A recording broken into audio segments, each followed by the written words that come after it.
읽은 말씀은 하나님의 심판과 하나님의 축복이 함께 합하여져 있는, 쉬운 말로 짬뽕되어 있는 말씀입니다. 그래서 이 말씀을 해석할 때 여러 어려움들이 있겠지만 오늘 읽은 15절 말씀만 먼저 생각을 하려고 합니다.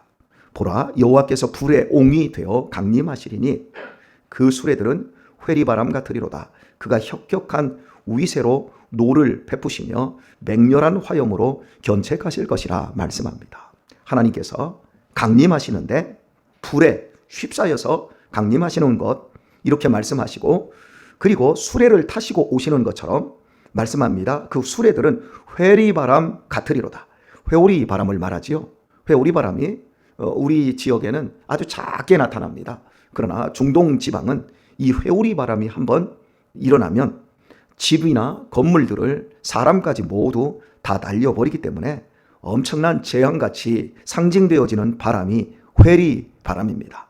우리들이 동남풍아 불어라, 서북풍아 불어라 이렇게 찬양을 하지 않습니까? 우리나라는 어느 쪽에서 바람이 불든 다 좋은 바람입니다. 그러나 이 이스라엘에게 있어서 우리가 노래하는 것처럼 서북풍아 불어라 그러면 서북풍이 불면 좋은 바람입니다. 그러나 동남풍아 불어라 그러면 아라비아 사막에서 그 뜨거운 열기, 모든 것을 다 쪄버리는 이런 바람이기 때문에 동남풍아 불어라 하고 그 동네에 가서 노래를 하면 맞아 죽습니다. 우리나라에서나 좋은 바람인데 이 동남풍 쪽에서, 이 동남 쪽에서 일어난 회리바람이 한번 불어서 이 밭이라든지 과수 쪽으로 돌아가면 다 떨구게 할 뿐만 아니라 다 바싹 익혀서 말려 죽여버리는 이런 바람입니다. 이런 바람으로 하나님이 이 땅에 강림하는 것과 같다, 이렇게 지금 표현하고 있는 거예요. 그러면서 그가 혁혁한 위세로 노를 베푸시며, 분명히 강림하실 때 그 나타나는 하나님의 그 강림의 역사가 혁혁하게 마치 하나님이 막 노한 것처럼, 우리들이 태풍이 부는 그런 시간들, 봄에 봄바람들이, 돌개바람, 돌풍들이 막 불지 않습니까? 그때 보면 하나님이 노한과 같은 그런 느낌, 자연 만물이 진노하고 있는 그런 느낌처럼 하나님이 강림하실 때 이렇게 모두가 알고 모두가 느끼고 그것이 두려움으로 나타난다, 이런 식으로 지금 말씀하고 있는 거예요. 그러면서 맹렬한 화염으로 견책하실 것이다. 이 견책하는 거 책망을 말하는 거지요. 그런데 맹렬한 화염입니다. 여러분, 맹렬한 화염은 어디에 있지요? 전쟁터에서 보여지는 것이 맹렬한 화염 아니겠습니까? 불이 질러지고 막 화약이 터지고 포탄이 그냥 장렬하는 이런 전쟁터와 같은 모습. 자, 그러니까 하나님께서 이사야를 통해서 분명히 하나님이 이 땅에 강림하는 날이 온다. 그 강림하는 날이 이와 같을 것이다. 누구나 다 보고 느끼고 마치 회리바람이 불어서 다 말라버리는 것처럼, 시들어버리는 것처럼, 그리고 맹렬한 화염으로 전쟁터처럼 이 땅에 하나님이 강림하신다, 이렇게 말씀합니다. 이 말씀을 언뜻 보면 예수님께서 최후 심판을 위해서 이 땅에 오시는 장면 같습니다만은 사실은 이게 그런 게 아니고 교회가 탄생되어졌을 때에 오순절 날 성령께서 제자들이 기도하는 120명의 성도들에게 내려왔던 그 모습을 여기에서 예언하고 있는 겁니다. 그래서 사도행전 1장과 2장 사이에서 이제 성령이 강림했을 때 막 불의 혀같이 갈라지는 그 강력한 역사로 사람들을 다 감싸버리니까 사람들이 그 성령에 압도당해서 그들이 새술을 먹은 것처럼, 술에 취한 것처럼 말을 하는데, 각 나라 말로 말을 하고 하는데 예루살렘 시내가 다 떠들썩합니다. 그 사람들 때문에. 분명히 그들은 하늘로부터 강력하게 임하는 불의 혀같이 어마어마한 바람처럼 임하는 그 성령의 역사를 그들 모두는 보았거든요. 그리고 그 성령이 강림함으로 말미암아 그들이 내면이 모두 바뀌어버렸어요. 그들의 중심이 바뀌어버려서 어제까지 벌벌벌벌 떨면서 우리에게는 예수님이 안 계시니까 우리는 두렵다, 그러면서 떨었던 그들이 밖으로 뛰쳐나가더니 마치 그 사람들에게 전쟁터에서 선전포고를 하는 것처럼 너희가 죽인 예수가 하나님이 우리에게 예언하여 주셨던 바로 그리스도였다, 그러면서 회개하여 성령을 받아라 막 소리를 지르니까 예수님을 죽였던 그 무리들이 가슴을 치며 통곡하며 우리가 어찌할꼬 하면서 다 예수님을 믿기 시작을 하는데 하루에 세례를 받는 사람이 3,000명, 5,000명이었더라. 이런 전쟁터와 같은 엄청난 역사들이 일어나면서 적들이 하나님을 대적하였던 심령들이 모두 다 거꾸라지는 어마어마한 역사가, 이것이 사도행전에 나오는 오순절 성령이 임한 그 사건입니다. 이것을 오늘 본문이 이야기를 해주고 있어요. 이것을 제가 이렇게 더 확실하게 여러분에게 말씀하고 있는 이유는 오순절날 성령의 사건을 베드로가 설교를 하면서 요엘서 2장을 가지고 설교를 합니다. 말세에 내가 내 영을 너희에게 부어주리니 너희의 젊은이들은 예언할 것이요 너희의 늙은이들은 꿈을 꾸고 나의 자녀들은 예언하고, 이렇게 비환상을 보고 이렇게 이야기합니다. 그러면서 그때 하늘과 땅에는 기사와 징조가 나타나리니 피와 물과 연기로다. 이렇게 말해요. 피와 물과 연기. 여러분, 피와 불, 연기는요 전쟁 상황이에요. 성령이 이 땅에 강림하는 게 여러분 좋은 일이에요, 안 좋은 일이에요? 어마어마하게 좋은 일이에요. 그런데 피와 불과 연기다 이렇게 이야기를 하면서 끝에 뭐라고 하냐면, 그러므로 주의 이름을 부르는 자는 누구든지 구원을 얻으리라. 성령 강림 사건의 핵심은 인류가 이제 하나님을 알아볼 수 있고 하나님을 아버지라 부르며 나아갈 수 있는 그 놀라운 것이 시작되었다. 이것의 선포고 이것의 시작이라는 것에 의미가 있는 겁니다. 나 성령 받았어, 나 방언해, 그러면서 하나님께로 돌아온 흔적이 없이 자기 마음대로 사는 사람들은 무당신앙입니다. 무당. 자, 여러분, 이 사건이 전쟁에서 이기는 승리보다도 더 크게 조명이 되는 이유는 이렇습니다. 사람의 마음은 단단한 쇠껍질로 덮여 있는 것처럼요, 하나님을 모릅니다. 손에 쥐어져도 모릅니다. 눈으로 봐도 모르고요, 귀로 들어도 알지 못합니다. 그리고 사람은요, 죄에 대한 경각심과 부끄러움을 모릅니다. 술, 담배를 끊어야 된다라고 하면서 그것이 얼마나 부끄럽고 얼마나 그것이 미련 곰탱이 짓인지를 모릅니다. 돈 없다 하면서 먹을 술은 다 먹습니다. 돈 없다고 그러면서 자식들 학용품 하나 제대로 사주지 못하는 인간들이 담배는요 보루로 사다 놓고 먹습니다. 제가 어린 시절에 다 보고 우리 주변에서 저희 가정에서 보았던 겁니다. 가래가 새벽에 막 이렇게 끼는데 기침 컬럭컬럭 하는데, 그런데도 담배를 계속 피는 것이 인간입니다. 인간이 얼마나 미련합니까? 세상에서 제일 많이 먹는 동물이 있습니다. 코끼리요? 고래요? 아니요. 코끼리도 고래도요, 돼지도요, 배부르면 안 먹습니다. 그러나 사람은 배불러도 먹습니다. 사람은 배불러도 먹고 배부른 상태에서 썩어 문드러져도 냉장고에다 제겨놓고 썩여버립니다. 이게 사람입니다. 사람에게 무슨 소망이 있어요? 사람만큼 미련하고 사람만큼 무지한 존재가 없어요. 어떤 동물도 자기 몸을 해롭게 하는 동물이 없습니다. 사람만이 술, 담배, 잠 안 자고 저녁에 불 꺼지면 동물들도 잡니다. 그리고 낮에 불 켜지면 돌아다니는 동물들, 낮에 자야 될 동물들은 낮에 잡니다. 그런데 자연 만물의 이치에 따라서 살지만 사람만큼은 저녁에 안 자려고 전기를 발명해놓고 그 밑에서 별짓거리를 다 합니다. 사람이 그렇습니다. 이렇게 무지하고 한심한 인간, 하나님의 법에 따라 살지 않고 사람에 대한 평가를 하나님이 이렇게 말씀하십니다. 사람은 마음에 하나님 두기를 싫어하며, 이게 로마서 1장에 있는 얘기, 마음에 하나님 두기를 싫어하며 하나님도 그냥 그 양심을 버려진 대로 그냥 버려버린다. 그 썩어진 대로 버려서 그냥 시기, 질투, 간음, 온갖 더럽고 추잡한 짓을 하면서 서서히 죽어간다, 멸망한다. 이게 인간이에요.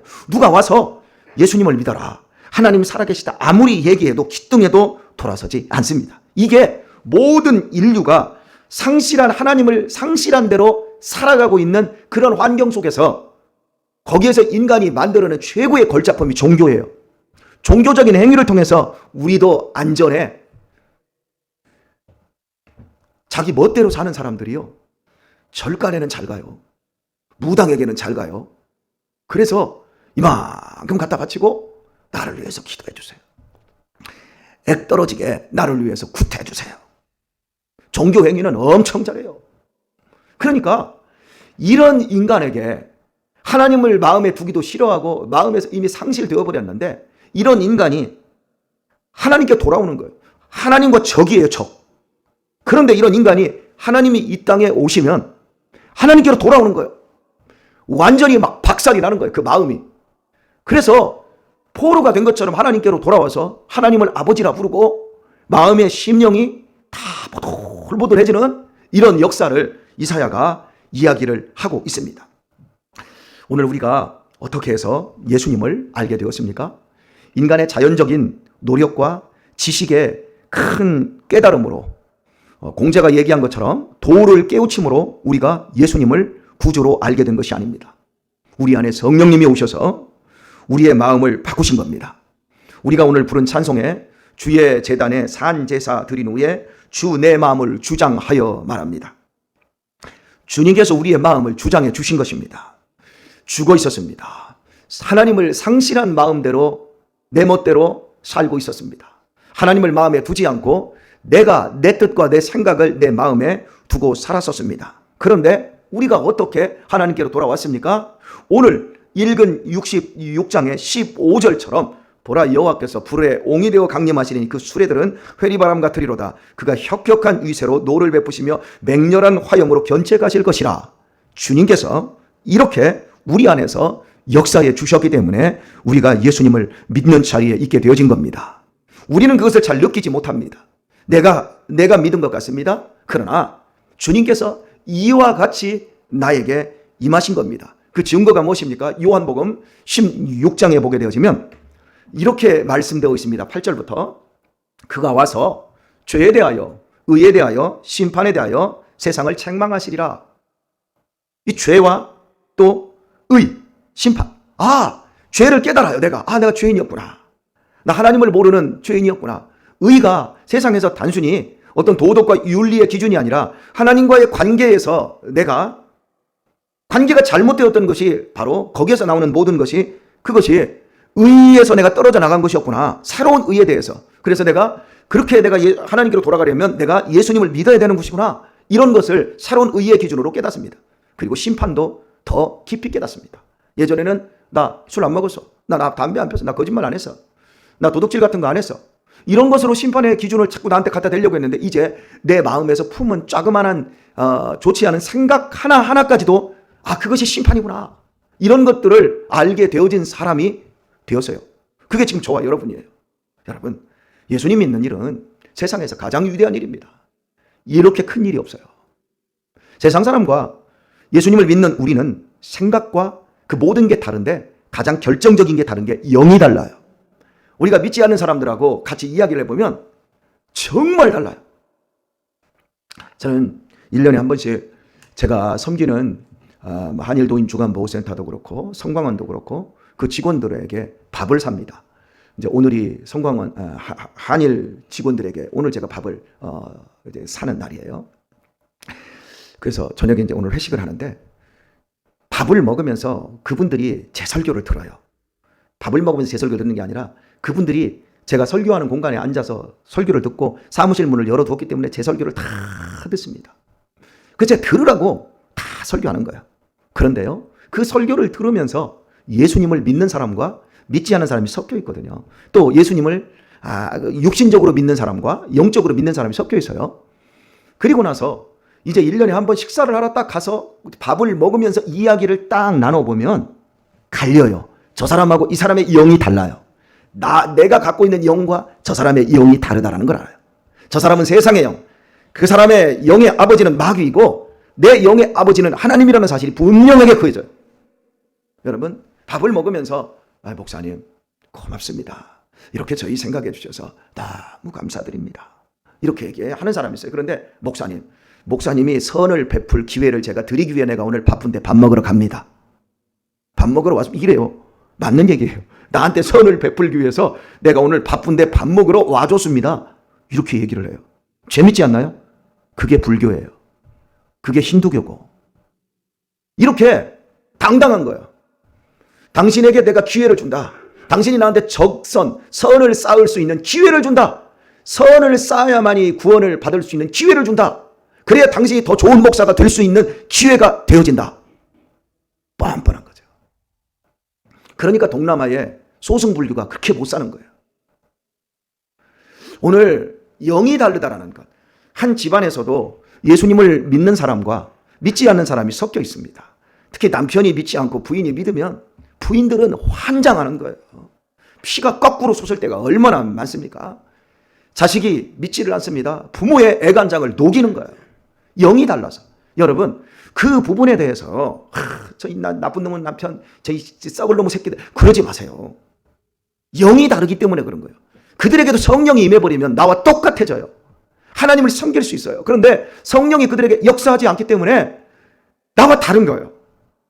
안타깝게 여기고 그들이 예수님을 알므로 말미암아 나와 같이 구원의 은혜를 입을 수 있도록 하나님, 오늘 이사야 66장 15절에 있는 것처럼 회리바람처럼 하나님 그 마음속에 있는 모든 죄악과 그 마음에 하나님 두기를 싫어하는 그런 마음들을 다 회리바람으로 다 쓸어버리시고 하나님 그에게 그의 마음속에 있는 모든 그 죄악들과 분노들을 다 누그러뜨리시고 맹렬한 화염으로 그의 안에 있는 불신들을 다 태워버려 주옵소서.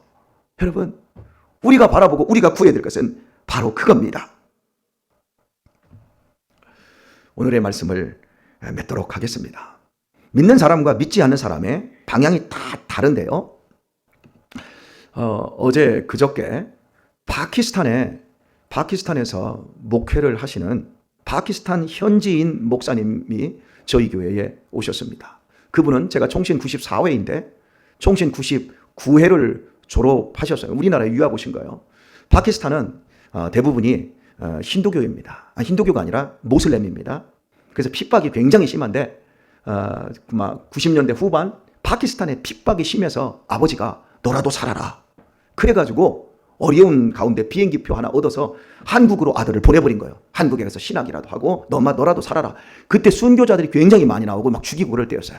그래서 나와가지고 여기서 우리 새벽 이슬이라고 하는 그 단체에서 이 친구를 받아주고 그래서 숙식을 할 수 있도록 하고 신학을 하고 다시 그 나라에 들어가서 이제 목사가 되어서 교회를 세우고 그 너무너무 가난한 거예요. 하루 종일 일해야 400원 버는 거예요.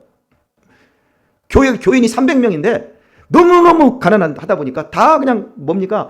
포장 쳐놓고 사는데 날씨 우리나라처럼 추워요. 너무너무 가난한 거.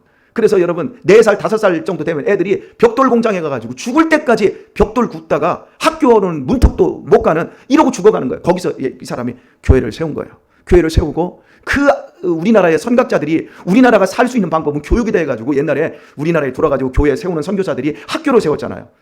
그 데이빗 목사님도 학교를 세운 거예요. 그래서 학교를 세워서 아이들을 세우는데 막 걔네들이 예수님 알고 예배를 드리는 장면들 이런 것들을 저한테 다 보여주면서 선교 보고를 하는 거예요. 그러면서 그러길래 제가 그랬어요. 우리 다음 주에는 오후 예배 없으니까 10일 날 그 다음 주에 우리 교회 와서 한번 그 말씀 다시 한번 나누자. 제가 이제 그런 얘기를 했거든요. 그러면서 제가 이분에게 밥을 대접하고 이제 우리 교회 와서 한참을 교제를 했어요. 그러다가 제가 식당을 이렇게 저희들이 이게 밥하는 식당 있잖아요. 예, 그 식당 공간 여러분 한 평 반이나 될까 한 평이나 될까 그 공간을 내가 보여줬어요. 그 공간을 보여주면서 여기서 몇 명 밥을 하겠냐라고 제가 물어봤어요. 그랬더니 놀라운 대답이 나왔어요. 제가 우리 교회 오시는 목사님들마다 거기를 꼭 데리고 갑니다. 저는 거기 우리 교회 거기에 자랑해요. 식당이. 거기 데리고 가지고 이거 몇 명 밥 하겠습니까? 그러면 나를 쳐다봐요. 이게 식당이에요? 이렇게 얘기하는 분들이 대부분이에요. 그리고 야 이거 한 20명 분 밥 할까요? 이래요. 그런데 이 데이빗 목사한테 몇 명 밥 하겠냐? 그랬더니 딱 한다는 말이 300명에서 500명. 그 내가 눈을 동그랗게 떴어요. 왜? 여기서 어떻게 했냐 그랬더니 우리나라에 이런 거 있으면 2,000명 밥해요. 쌀이 없어서 못해요. 빵이 없어서 못해요. 그래서 우리는 굶어요. 만들어낼 수 있는 공간만 있으면 2,000명이든지 3,000명이든지 자기들이 죽도록 할 수 있다는 거예요. 배가 고파요. 죽어가고 있어요. 그 얘기를 하는데 막 가슴이 막 그냥 메워지더라고요, 여러분. 오늘 우리들이 얼마나 너무너무 잘 사는 곳에서 신앙이 다 식어지고 있는지. 그 친구가 하는 말, 대한민국 너무 잘 살아요. 애들 데리고 우리나라 한번 데리고 오세요. 그러면 애들이 좋아져요. 그러더라고요. 여러분, 비교 대상이 없으니까 애들이 지금 우울증에 죽어가고 있는 거예요. 우리나라가 얼마나 잘 사는지. 음식물들이 버려지고 있고 우리 애들 대부분이 다이어트 걱정하고 있고. 여러분, 우리의 시각이 좀 바뀌어야 돼요. 여러분, 다시 한번 하나님 우리 마음에 굳어진 것들 다 녹여주시고 우리로 하여금 하나님의 마음을 품고 하나님 편이 되어서 온전히 사역하고 온전히 살아가고 온전히 충성하는 우리 되게 해주세요. 이런 기도로 오늘 다시 한번 성령께서 역사하시는 그런 새벽 되실 있기를 예수님의 이름으로 축원합니다.